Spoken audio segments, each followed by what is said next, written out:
Hello and welcome to this episode of Ask Amy. Today we're talking about a variety of topics because we have a very helpful person here today. This is Tela Mange. She is with the Texas Department of Licensing and Regulation. And what can't we talk about with you, because you guys regulate almost, how many different industries in Texas? We have 38 different programs in Texas that we license, ranging from air conditioning and refrigeration, electricians, podiatrists, weather modification, electricians, barbers, cosmetology, massage therapies. We do a lot of things. Our licensees do a lot of things. It's very exciting to be part of an agency that is part of so many people's lives. Well, it's really interesting because I took probably just the three most common types of industries or fields where we get complaints and questions from the general public. And I said, hey, well, let's just talk about those three. But again, we could probably do 4 more episodes with you and talk about all the others. So it's just good for people, I think, to know where to go when they have an issue or a problem with a specific type of a licensed individual. You deal with a lot of licensing. We do a lot of licensing, and what folks may not be aware of is that we even will deal with people who are not licensed but should be. Oh. So, if they're supposed to have a barber license or they're supposed to have a cosmetology license and they don't have one, you can let us know. Mm-hmm. And, we take those complaints and we'll investigate, and sometimes we'll be able to assess administrative penalties on those folks. What we try to do with people who are unlicensed is to guide them toward getting licensed. Right. Because the reason why we license people is because they have to have a criminal background check, so we know this person, it's appropriate for them to be in people's homes. Mm-hmm. We can have a little more control over if they misbehave. Training. They have to have certain training. Some of them have to have certain types of insurance. So it's a good thing for people to be licensed. And what we try and do is, if they don't have a license, we'll say, hey, why don't we get you licensed? Here's what you need to do to be able to continue doing the thing that you're doing, but to do it legally. And for years ago, you guys used to do, or you have done, sting operations in certain industries that are supposed to be licensed, like HVAC professionals. You think you're calling somebody over to do some repair work, and they show up and you guys are there saying, hey, where's your license? Right. And we continue to do that. It's something that the threat of that being out there, I think, makes some people hesitant to break the law. Mm-hmm. And they'll go ahead and get licensed. Others will go ahead and get them set up with administrative penalties and make sure that they're paying those off. But one thing to consider, because I know that I've talked with consumers who have said, well, this person was so much cheaper. Mm-hmm. And yeah, they're cheaper, but you don't really know if they know what they're doing. They didn't pass a test to show that they had knowledge, and they don't have liability insurance. If something goes wrong. Right. And if your homeowner's insurance gets involved because, I don't know, the electrician wired something incorrectly and your house burned down, the insurance company is likely to say, you know what, you had unlicensed work performed, that's what caused this issue, we're not going to pay off the damage to your home. So it's really, really important as a consumer to make sure that you ask for a license number and that you confirm on the TDLR website that the license number actually matches the person whose name is on the license. Because people are not truthful sometimes. And, it's very easy to say, oh, I like this person, he seems really nice. And then they cause damage to your home, and then you're out of luck because your insurance isn't going to cover that. So TDLR is a good place to go before you hire a company or any individual that should be licensed, so that you could check on your website, hey, does this person, this cosmetologist, this electrician, this plumber, HVAC person, do they have a license? You can look at that on the website. I wanted to talk to you about something that we get quite a few calls about. And that is, and it has changed because TDLR just became sort of the licensing and regulation agency for gas stations. Yes. When people get tainted gas, or you fill up and you're like, wait a minute, I paid for 14 gallons of gas, but I'm looking at this, I only got, 12 gallons. Right. So for years and years and years, it seemed odd, but the Department of Agriculture, the Texas Department of Agriculture Weights and Measures Division regulated that. Yes. Then it moved under TDLR. That's correct. So what do you guys do if you never receive a complaint, or you're people out inspecting those gas stations in different times of the year? We do risk-based inspections, so if we receive complaints or there's some reason that we think there's something maybe going on here, we'll go look. One thing that I'd like to tell folks is if you go to a gas station, there's supposed to be a sticker on the pump that says, here's how much federal and state fuel taxes are included in the cost of the gallon of gas that you're purchasing. And there's other helpful consumer information. If it's shaped like Texas, like the state of Texas, that's us. That's a good thing. If it is a rectangle or if it's a circle, that means those stickers are really old. They're like 5 or 6 years old. It's likely that that station may not have a license to sell gasoline. And so we want to know about that. And people can file a complaint and let us know, hey, this person or this station doesn't appear to have a current TDLR license. We want to know about that. We make sure that if we get a complaint from someone saying, hey, I paid for 14 gallons of gas, I only got 12, we'll go out and we have devices that can measure how much is actually coming out of the nozzle as compared to what the machine says is coming out. To make sure that the pumps are calibrated we want to make sure that people are getting what they paid for. And one thing I guess it's springtime right now, people are starting to decide, okay, it's time to mow the lawn, and they take their little red gas plastic container to the gas station. Those aren't exact. Oh, okay. So if you say, well, this is a gallon and I only put half a gallon in, that's not an accurate measure. Yeah.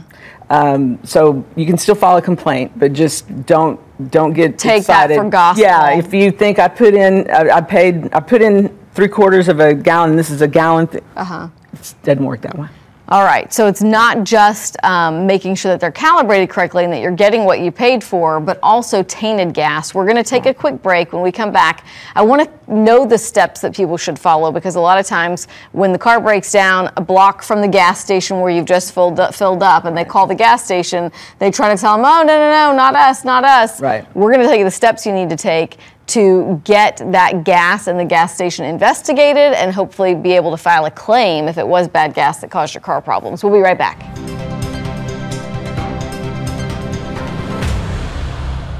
Welcome back to this episode of Ask Amy. I'm here with Tela Mange of the Texas Department of Licensing and Regulation, and we were just talking about gas stations, making sure that you get the amount of gas that you pay for coming up on a big driving season. But then what we tend to hear from people a lot are people who feel like they put gas in their tank that caused problems. It was tainted somehow. A lot of times it might be water mixed in with the gas. So TDLR is the agency where people need to file those complaints if they can't get anywhere with the gas station. Right. Tell me about that. How soon do they need to contact you, and what information do you need to investigate? Well, when you're buying gas, you should always get the receipt. And there are a lot of reasons to do that. It's important to keep up financially with what you're doing. But if you have the receipt, it has all the information on there that you're going to need when you file a complaint. It's going to have the date, it's going to have the time, it's going to have the pump where you purchase, which pump you bought the gas out of. I've had folks contact us and say, well, they didn't have a receipt at the pump and they should have a receipt at the pump. Well, that's a convenience. If they don't have it at the pump, then it's going to be a little inconvenient and you have to go inside. Now, if you go inside and you ask for a receipt and they won't give you one, then yes, file a complaint with us. But always, they're going to want to give you a receipt. So get the receipt. Contact us as soon as something goes wrong with the engine. As soon as you realize that there was an issue. Yeah, because what happens, especially in Texas, people drive a lot. There's a lot of gas that's being delivered every day to gas stations. And so if you have a problem and then a week later contact us and say, hey, I had problems with the gas, we go out there. If they've already gotten another supply of gasoline, then it's going to get rid of the tainted tainted gas. So they've already used all that on everyone's vehicles, gotten a new load, and how do you know that the old load was bad? You know, we can test it, but it's going to be probably fine. So contact us, file a complaint as soon as possible. At the same time, contact the gas station and say, I had this thing happen, here's the date, I have my receipt. Yeah. And, you know, I have proof that I purchased gas at your station, and then within an hour or 2 hours or a day or whatever, I started having problems.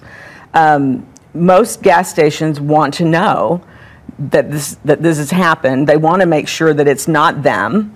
And so they can bag the pump or stop dispensing fuel. Selling fuel out of that pump. So kind of do those at the same time so that we can get investigators out to collect samples of what possibly is tainted fuel, and run that testing. Then you've contacted the gas station and you contact your insurance company. And then usually what happens is the gas station says, oh, this is bad, let us pay for what's going on with your vehicle. They start dealing with the insurance company. Then we're running the test. If it comes back that, yes, it was tainted gas, and the station has been saying, oh, no, it's not us. I don't know what it was, but it's definitely not us. Go away. Not interested in dealing with you. Once we get involved and we've said, yes, it's tainted gas, then we can file administrative penalties against the gas station. There are things that we can do to make them realize that actually, yeah, what we want to do is go ahead and pay you for the problems that you've had with your vehicle. And that information, your report, I mean, the customer can follow up with you all and say, like, hey, and get your findings, so that if it comes to small claims court or something more serious, they can have that as evidence that, yes, that gas was tainted. Right. And then, and we also have the administrative penalties thing. So, we can make things uncomfortable for the gas station.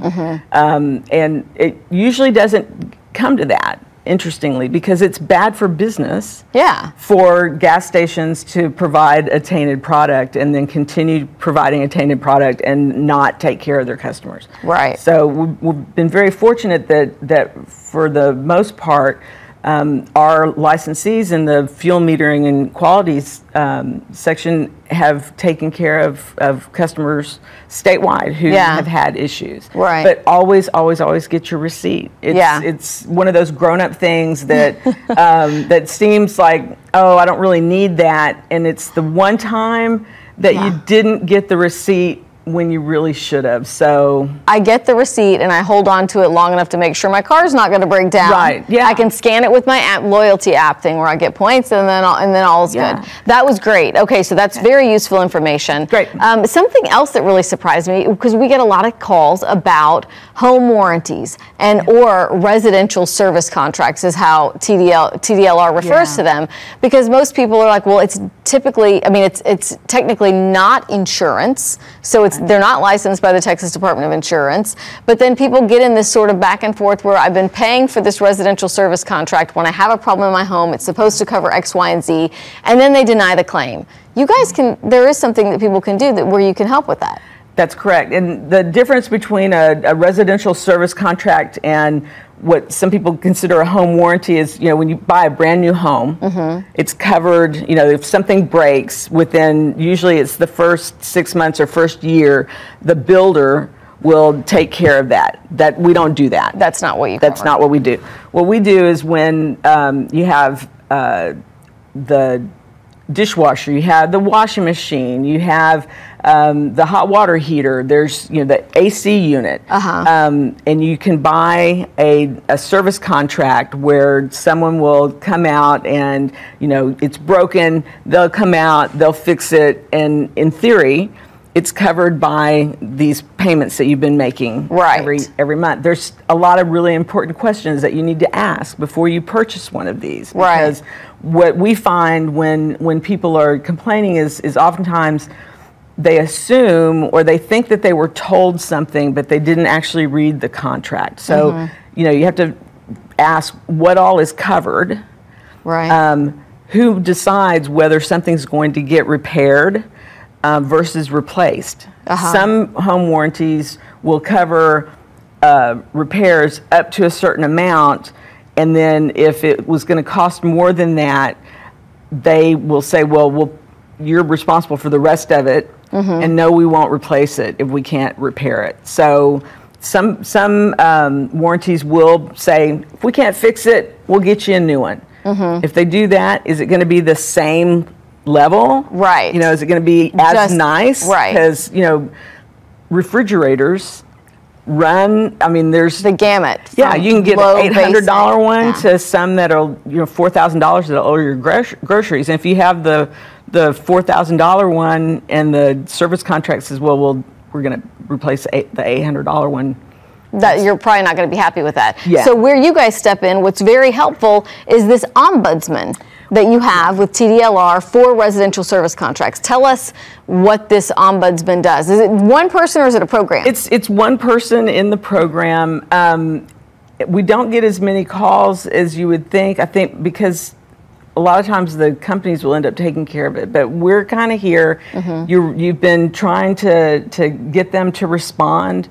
A lot of times folks say, well, I called and called and called and I left messages and nobody called, or I emailed and nobody got back to me, and I just need somebody to answer this question about what are they going to do. And our employee is really good about being able to find the person at the company who can say, I will call them back. They are good, because I will tell you that I've referred consumers there who have been at a standstill with their home warranty company, and the company saying, no, we're not going to cover that, or this is going to cost you thousands of dollars. And then when they've called the ombudsman with TDLR, they are miraculously able to fix it. Also, I will say, when homeowners can't get in touch with your residential service contract company in the heat of the summer, and your issue is with a refrigerator that's not working or your AC that's out, you can only wait so long. That's correct. And for some folks, it's a health issue. Yeah. Especially with the heat. We have older folks, and so we're really pleased that we're able to say, let's make sure there's communication happening. But ask a lot of questions when you're purchasing one of these home warranty things, because people think that they know what they're getting, and it sometimes turns out they really don't. You look at the contract and they say, well, they said, I thought it was going to replace things. And then you look at the contract and it very clearly says we're not replacing anything. I want to give that phone number before we take a quick break for the residential service contract ombudsman at TDLR. It's 512-936-3049. 512-936-3049. When we come back, let's talk about mold. Okay. All right, we'll be right back.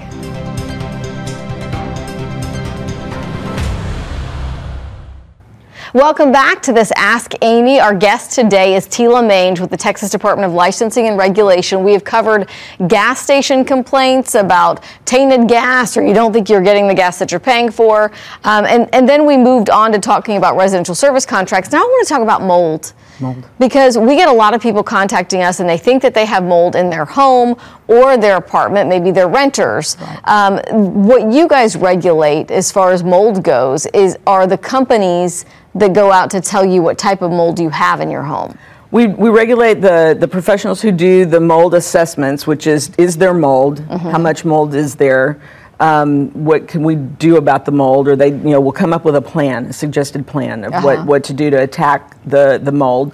And then we have the remediation, and those are the folks that come in and they clean it up. They may or may not, depending on the company, be the ones that will try and figure out what's causing the mold, because if there's a leak somewhere or there's poor ventilation, because of the design of the home or the apartment, then there may be some things that can be done to keep the mold from coming back. Right. And why that's important too, I mean, I think a lot of times after a big storm or a flood, and maybe people are worried that they have mold that they can't see, or some sort of mold spores or mold in the walls. Right. I know someone told me one time, probably another reporter, because we're all very skeptical, said, oh, well, of course the mold company is going to tell you that there's mold you can't see, and of course they're going to tell you need to pay thousands of dollars to repair it or to clean it up. Well, I think sometimes there is mold you can't see, and you can get a second opinion. It doesn't hurt in anything really to get bids on work that you're wanting to get done. I find that the thing that people get frustrated with TDLR, and this is a program that we just took over about 6 or 7 years ago. The frustration that they have is that we can't tell your landlord you have to fix the mold, or you have to fix the problem that's causing the mold. Right, because in a contract, it's just like anything else. It's like a toilet it's like a maintenance issue. It's a maintenance issue, and we don't regulate that. So, you know, if you have an issue with mold and you have a landlord who won't pay to fix the thing, that's when you need to start finding a lawyer. TDLR is not able to do anything to the landlord for not fixing it. We can't tell you what to do other than you need to keep probably paying your rent. Yeah, you do need to keep paying your rent. I will say that we've had resources in other stories where we've shared with people that if this is a health issue for yourself or your kids, that you should get a note from your doctor and include that with any communications with your landlord. And then if it ends up in small claims court where you've got to get out of your lease, you're showing that this isn't just a maintenance issue, this is a health and safety issue. Right, and keep copies of everything. That's a good rule for grown-up life, but keep copies, keep originals. Don't send the only piece of paper that has the proof of whatever it is that you want. Right. Off somewhere, keep a copy. Yeah. When we talk about mold and mold testing, one thing that I think a lot of people don't realize is that there are different types of mold. I mean, there's your general run-of-the-mill mold because your bathroom's not ventilating properly. Right. And then there is dangerous Stachybotrys black mold. Yes, and the mold assessors that we regulate are the ones who can come in and they can run tests and say, this is mold that's very bad for your family and you. This could be very dangerous. And then they can also say, this mold is not something that's going to be so much of a health issue, but probably you need to figure out what's causing it. If I'm looking at hiring one of these companies, is there a place on TDLR where I can go and look to see if they've been disciplined or if they've had any complaints, or what can I find out about those companies on your website? Any company and any person who is regulated by TDLR, we have a website that has administrative penalties that have been assessed during the last 2 to 2.5 years. Okay. And so you can see what did they get in trouble for, and how much of an administrative penalty was there. And you can also check and make sure that they're licensed on our website as well. And then after that 2.5 years, like it falls off, or? No, we still know about it, but that's the most recent record. If you are researching a company and you're like, I don't know, there's something I'm not sure, you can file an open records request for administrative penalties that had been assessed since we took the program over. In their history, or in their history with TDLR, which is also very important because since you license and regulate all of these businesses and professions, they're also vast knowledge and have lots of records about all of them. So if you are the type that likes to file open records requests, you guys have a lot of information. We do. Okay. All right, so I want people to know that they can go to your website. We're going to link to TDLR in the show notes of this episode here so that they can find you. You can look up any sort of professional that you want to hire, and there's so many more industries that people can get information about there, aside from gas stations, mold, and residential service contracts. Tela, thank you so much for coming in. Thanks for having us. All right, have a great day.